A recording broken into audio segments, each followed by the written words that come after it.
Hi everyone and welcome to my channel. So in today's video I'm going to be teaching you how to crochet these flower squares. They're very simple, you can make as many as you like and they're no sew, so if you don't like sewing in a project this is good for you. I've also created a stitch pattern for this if you just want to skip the tutorial altogether, and there's also going to be a mini tutorial on TikTok that's going to be posted around the same time as this video. So yeah, let's get started. All you need for this project is a thin, lightweight yarn, 4mm hook, scissors, and a darning needle. The thickness of the project depends on what hook you use, so I'll demonstrate with different size hooks. But for this tutorial, I'm using a 4mm. So I've specifically gone for cotton yarn because I really like the texture of it, but you can choose really any material as long as it's thin like this. So in order to start your project, you're going to do a slip knot, and this is how I do mine.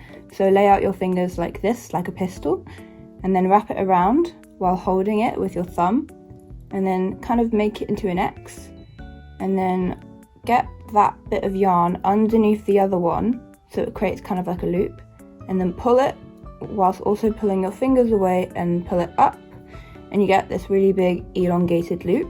Then I just put my hook in and I tighten it.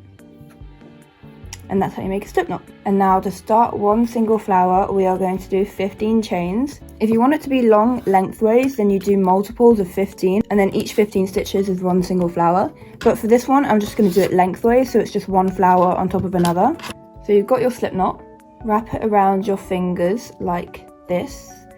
I wrap it around my fingers quite differently depending on the day, but today is really hot and my fingers are sweaty, so I'm just going to wrap it around really minimally like this. You should have your middle finger behind the working yarn, and then you should have your thumb like on top of the slip knot like this. So to chain, you have your hook and your yarn parallel, then you cross it, and then you go behind it like that, and then you turn your hook to the left, go down while also slanting your hook downwards, and pull the yarn a little bit to create some space, and pull it through, and then return to a parallel position. That is one chain. So we're going to do that again. Parallel, cross, under, turn to the left, go down, make some wriggle room, and then go underneath and back to parallel. If your tension is too tight or too loose, you can always just move your fingers like this to give yourself more yarn or less yarn. Obviously you don't want your stitches being too big or too small, so just keep a notice of your tension. So we've done 2 chains, let's do a few more. Parallel, cross, under, turn to the left, go downwards, go into that loop. Parallel, cross, go under, turn to the left, and pull downwards into that loop. So we've done 1, 2, 3, 4 chains now. We're going to do 11 more. 5, 6, 7, 8, 9, 10. And while you're working through those chains, you can move your fingers if it's easier to control the chains. 11, 12, 13, 14, 15. Here's when I was demoing it to you guys, so I didn't have the perfect tension, but then here when I was just doing my regular chains, they look quite neat, but then this one doesn't look quite neat. So just keep an eye on how loose and how tight you're crocheting. And then you're going to do one more turning chain, and now we're going to do 15 double crochets. So yarn over, and then skip that first chain, that's our turning chain. So you've yarned over, and then put your hook into that loop. As you can see, we've got these V's, and you're going to put it at the top V, like so. So now you've got 3 loops on your hook, yarn over, go through that loop, you've got 3 loops on your hook, yarn over and pull through 2 of those loops, and so not all of them.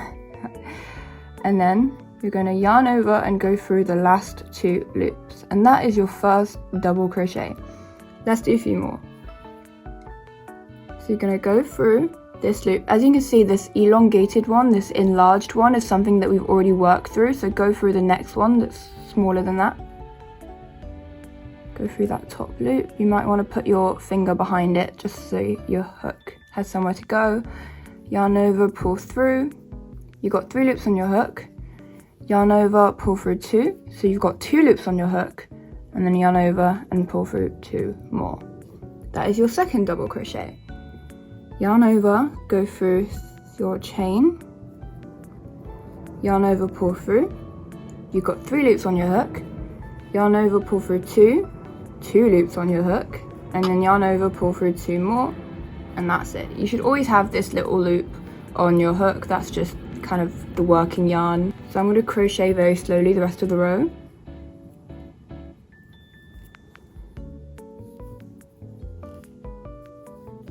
That's your 4th double crochet.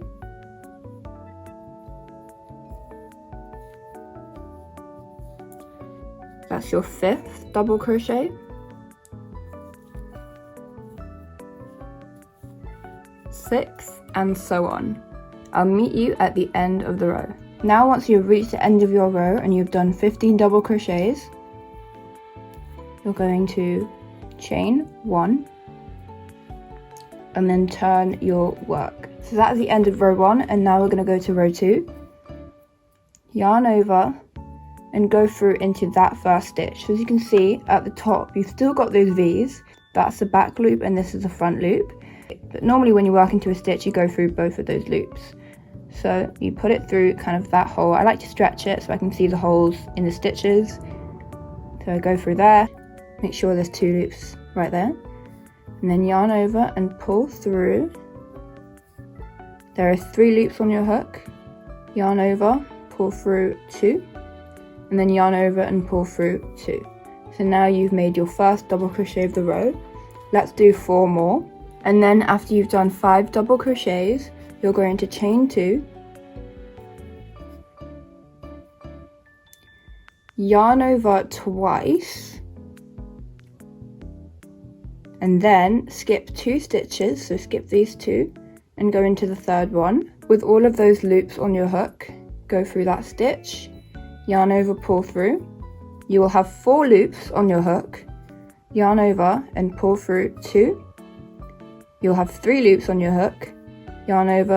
Now you've got 2 loops on your hook, yarn over both of those remaining loops. That is a treble crochet. You're going to do 2 more chains,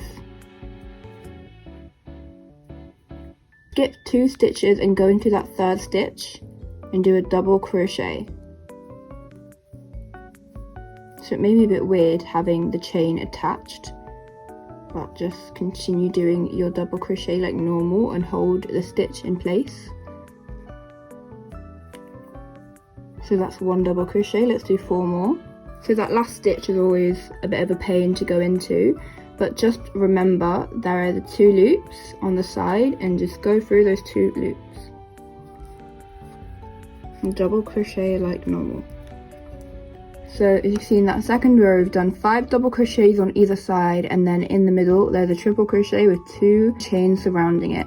So to start row 3, you chain 1 and turn your work. Now we're going to do 3 double crochets, and then after that you're going to chain 3,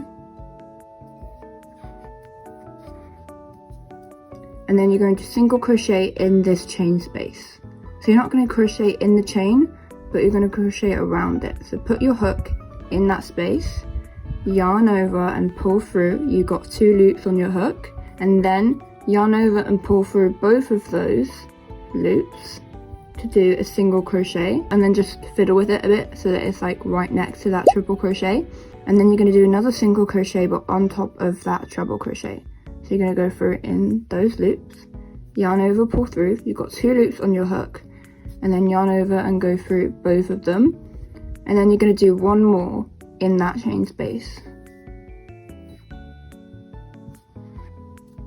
You're then going to chain 3 and then skip these 2 stitches, and you're going to go through that one, and you're going to do a double crochet into that stitch.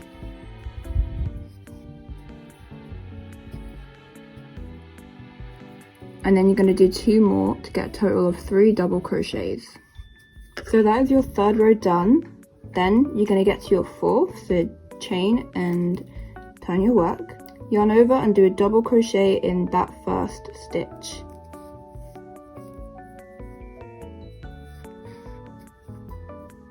Then you're going to chain 4 and then single crochet into this chain space, and then single crochet in the first single crochet of that other row, so that's your second, third, fourth, and then you're going to do your 5th single crochet in this chain space, so it's symmetrical, and just fiddle with them to make them closer to the center so it forms kind of one big bit. Chain 4 and do a double crochet into that last stitch. So that's your widest petal, and now the repeats begin. So chain 1 and turn your work. Row 5, you start with a double crochet as usual into that first stitch, and then you're going to do 2 more double crochets into that chain space. So you're basically going to repeat this row, except instead of having double crochets under you, you have the chain space. So yarn over and do a double crochet in that chain space, another double crochet, and then kind of pull it together to form like a cluster, and then chain 3, and then skip this double crochet and go into that second one, and you're going to do 3 single crochets, so 1, 2, 3, then you're going to skip this single crochet and you're going to chain 3 again, and then you're going to double crochet 2 into the chain space and then double crochet 1 into that one, 1, 2, and then your third in this last stitch. Maybe hard to find, but just look at the top, and then kind of pull these together, and that is your 5th row done. Chain 1 and turn your work. Now you're going to do 5 double crochets, but the last 2 are going to be in this chain space. Then kind of just arrange that so that it's all in one cluster. Then you're going to chain 2, and then you're going to do a treble crochet in this middle single crochet. So yarn over twice, put your hook into that single crochet, make sure there are just 2 loops on that top of the stitch, pull through, you've got 4 loops on your hook, yarn over, pull through 2, yarn over, pull through 2, and then yarn over and pull through the final 2. That's your treble crochet, and then you're going to chain 2 again, and then you're going to do 2 double crochets in this space and then those 3 double crochets on top. And that is the end of row 6, so you completed your flower. So now we're going to do our final row, chain 1. For row 7, you're going to do double crochets for the whole row, so you're going to start and end with 15 at the top and the bottom, and then in this chain space you're going to do 2 because there are 2 chains, so we're going to put 2 stitches in there, and then our 8th one is going to be on top of that treble crochet, 2 more in here, and then your final 5 in here, and that is your final flower square. Now if you want to repeat this and work your way up, it's really easy. Just continue the pattern, and you can either repeat this row again to leave more spaces in between the flowers, or you can do what I did and kind of just repeat the flower part and then have one row of just double crochet in between each flower. I'm currently trying to make it into a scarf, so I'm making it as long as I can, and you could literally just go on forever with this pattern if you wanted to, or you can make something shorter like a headband and then just sew and attach it at the bottom. But this scarf is technically a no-sew project. And now I'm going to show you how to weave in your ends. Once you've gotten to the end of your 7th row, you're going to chain 1 and then pull your yarn out like that with your hook. get some scissors and cut it off. Leave about, like, I don't know, leave a few inches for a tail, and then take it out and then tighten it so that there's like a little bulge at the end. And you've got this little tail to weave in. Get your darning needle. It can be metal or plastic, it can be any size. Get your tail, and what I like to do, instead of just trying to put it in the eye of the needle, is I wrap it around the center of the needle. I pull it out, so you've got this little loop, and I put it through the eye of the needle, and it's through there without any hassle. And then you can just weave it in. You can decide which side is the right side or the wrong side. I'll just say this is the wrong side. So you always want to weave in your ends on the wrong side, and then you want to try and weave in your ends through the backs of these stitches. So put your hook through like one of these posts and just kind of put it through any of these loops and make sure it doesn't show on the right side. Kind of just put them wherever. Okay, so I've got like a nice little row, and then you're going to pull your darning needle through, not too tight, just make sure that the edge is still kind of square. And then I like to go back in like a U shape and put my darning needle through a few more loops, but in the other direction, so like that.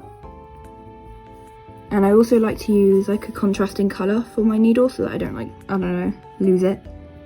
So you can kind of see the pattern that I've gone through.